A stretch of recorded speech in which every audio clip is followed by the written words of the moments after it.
tidak ada uang atau devisa keluar masuk. Yang dimaksud oleh imbal dagang adalah mungkin kalau zaman dulu ini kayak zaman batu dulu ya. Jadi kita tukar batu dengan tukar makanan. Nah, ini sama halnya yang akan dijalankan oleh pemerintah Indonesia. Dan dalam hal ini PT PPI diberikan juga kepercayaan untuk menjadi badan pelaksana dalam pelaksanaan imbal dagang ini. Kami sudah melakukan beberapa kontrak dengan beberapa negara, ya itu seperti Meksiko, Jerman, Rusia, Turki. Nah, dalam hal ini mudah-mudahan ini bisa berjalan dan bisa juga nanti produk-produk daripada UMKM ini bisa menjadi salah satu produk yang bisa dibarterkan dengan produk-produk luar negeri yang nanti akan kita petakan. Tapi ini memang sudah ada beberapa masukan juga dari beberapa pelaku usaha untuk bisa membantu kami di dalam hal penyediaan barang-barang. Lalu ini untuk PMO Kopi Nusantara yang ini diinisiasi oleh Pak Menteri BUMN, Pak Erick Thohir.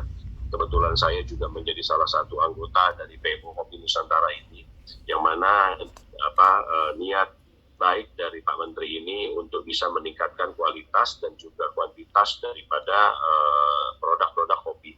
Karena ini kopi Indonesia sangat terkenal di luar sana, dan hampir semua negara tahu bahwa Indonesia adalah produsen kopi terbesar, salah satu yang terbesar di dunia.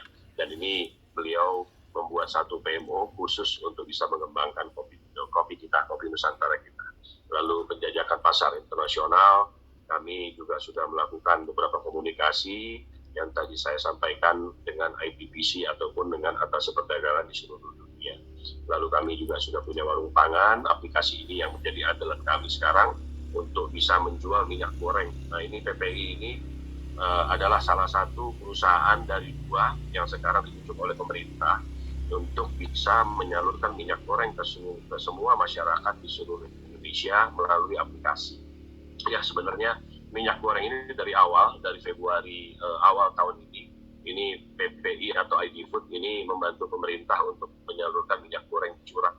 Jadi kami sampai saat ini sudah menyalurkan 42 juta liter minyak goreng curah ke seluruh Indonesia, ke seluruh masyarakat dengan harga yang sudah ditetapkan oleh pemerintah. Ya, tapi sekarang ada ketentuan baru lagi untuk bisa mencapai harga eceran tertinggi Rp14.000 per liter untuk minyak goreng curah. Akhirnya pemerintah memakai aplikasi ya untuk memastikan bahwa pembelinya adalah benar-benar masyarakat. Ini ada dua aplikasi, satu swasta dan satu BUMN. Dalam hal ini BUMN yang dipakai adalah punya PT PPI dengan aplikasi warung pangannya.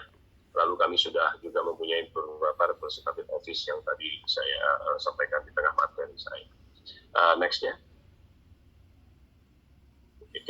Jadi demikian materi singkat yang bisa saya sampaikan kepada Bapak dan Ibu semua. Pada intinya adalah kami PT PPI sangat mendukung usaha para UMKM ataupun IKM untuk bisa go global, dan dengan senang hati kami bisa membantu untuk memasarkan produk-produk tersebut, baik nanti itu di dalam negeri ataupun ke luar negeri.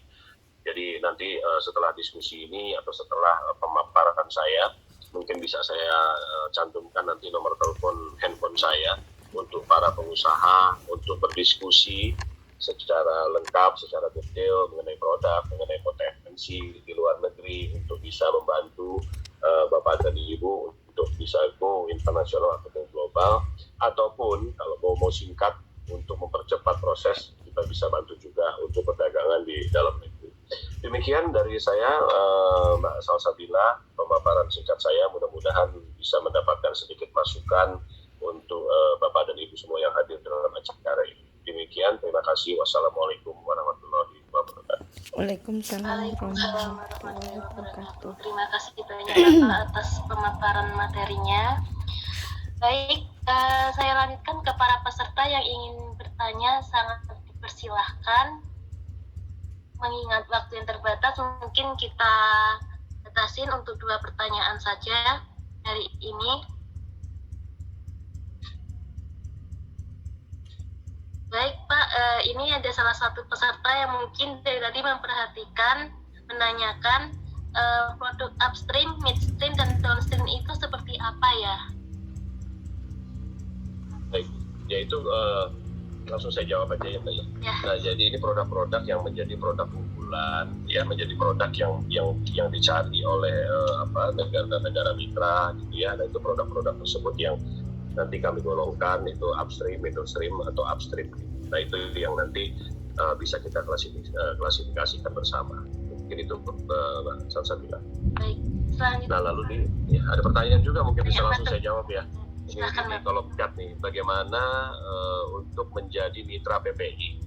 Jadi mitra PPI itu sebenarnya gampang, mudah, jadi tidak ada ketentuan khusus. Yang penting kami tahu produknya seperti apa, lalu produknya masuk ke klaster mana, lalu kami juga harus berkunjung ke lokasi industri tersebut. Kalau itu industri olahan makanan, kami pastikan bahwa tadinya seperti Ibu Evi sampaikan, ada standarisasi tertentu yang memang harus kita cek keabsahannya. Lalu kedua, kami juga harus menjamin supply-nya, lalu dengan kualitasnya gitu. Karena kami sudah berapa kali melakukan ekspor gitu ya. Mungkin sebagai contoh adalah buah-buahan. Kami pernah melakukan ekspor nanas. Nah, ini awal pertama ini kami ekspor nanas itu sesuai dengan permintaan, dengan requirement dari negara mitra. Baik itu dari segi tumpukan, dari segi satu karton isi berapa nanas, lalu juga bahan packagingnya seperti apa. 1 kali 2 kali itu masih bagus, tapi pengiriman ketiga akhirnya lama-lama mulai kualitasnya kurang. Lalu pengiriman selanjutnya packagingnya tidak sesuai spesifikasi. Akhirnya itu menjadi suatu catatan khusus dari negara pembeli yang akhirnya tidak dilanjutkan. Nah, jadi itu salah satu contoh yang memang harus kita jamin mengenai kualitas, kuantitas, dan juga masalah kontinuitas. Mungkin itu Mbak Salsabila, kalau yang bisa saya tanya saya jawab dari kolom chat ya tadi. Baik Pak, ini mungkin menjadi pertanyaan terakhir, ada dari Mbak Arafiah. PPI bisa bantu UKM tidak dalam suplai minyak goreng? Baik, nah jadi kalau untuk minyak goreng ini, karena ketentuan dari Peraturan Menteri Perdagangan Nomor 33 Tahun 2022 disebutkan bahwa distribusi minyak goreng ini kami bisa salurkan ini hanya kepada mitra warung pangan. Jadi mitra warung pangan ini cukup gampang, cukup mudah, tinggal dibuka aja aplikasinya warung pangan, nanti mendaftarkan di sana, dan setelah masuk ke proses verifikasi, ini dimanapun ya, di seluruh Indonesia ya. Nah, jadi itu bisa silahkan masuk ke aplikasi warung pangan, mendaftar di situ, lalu nanti para mitra itu akan mendapatkan suplai sebanyak 200 liter per hari. Satu warung, satu mitra. Ya, atau mitra ataupun warung itu hanya 200 liter per hari. Lalu para mitra itu bisa menjual kepada masyarakat melalui aplikasi juga. Jadi masyarakat datang dengan mencantumkan informasi yang ada di dalam KTP dan foto KTP-nya, dan itu satu NIK atau satu KTP hanya boleh 2 liter per hari. Ya, jadi tapi itu juga harus langsung dimasukkan ke dalam aplikasi warung pangan untuk pertanggungjawaban kami kepada pemerintah bahwa minyak goreng ini langsung didistribusikan atau dibeli oleh masyarakat umum. Jadi boleh siapa saja boleh, silakan selama mempunyai tempat usahanya, mempunyai warung, mempunyai toko, mau jual depan rumah pun, mau jadi mitra juga boleh, silakan monggo. Nanti bisa melihat ketentuannya di aplikasi www.warungpangan.com. Nanti bisa dilihat di sana. Begitu, Mbak Salsabila. Baik Pak Andri, terima kasih banyak. Mungkin itu teman-teman materi yang dipaparkan oleh Pak Andri dan jawaban-jawabannya sudah dijawab oleh Pak Andri. Kita ucapkan terima kasih banyak kepada semua narasumber yang telah hadir dan mengisi acara pada hari ini. Alhamdulillahirrahmanirrahim, tiba saatnya kita di penghujung acara. Terima kasih atas perhatian dan kerjasama hadirin semua. Mohon maaf atas segala kekurangan. Semua ilmu yang kita dapatkan saat ini semoga bermanfaat di masa yang akan datang, serta semakin hari akan semakin habis, tetapi ilmu semakin hari semakin bertambah. Wassalamualaikum warahmatullahi wabarakatuh. Saya kembalikan lagi ke MC utama kita, Saudara Muammar Gaddafi.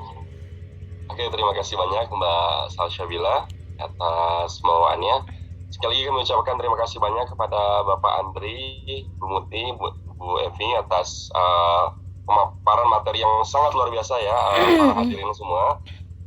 Insya Allah semoga apa-apa yang telah disampaikan oleh para narasumber kita bisa bermanfaat kembali ke kita dan juga kembali ke Bapak Ibu sekalian dan bisa menjadi amal ibadah ataupun amal jariah yang tidak akan terputus nantinya. Amin insya Allah.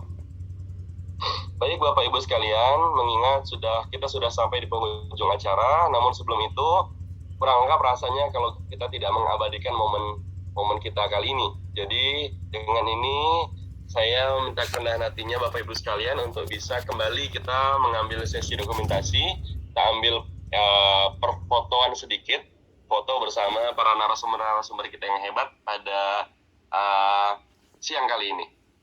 Karena itu Bapak Ibu sekalian dimohon untuk boleh berkenan untuk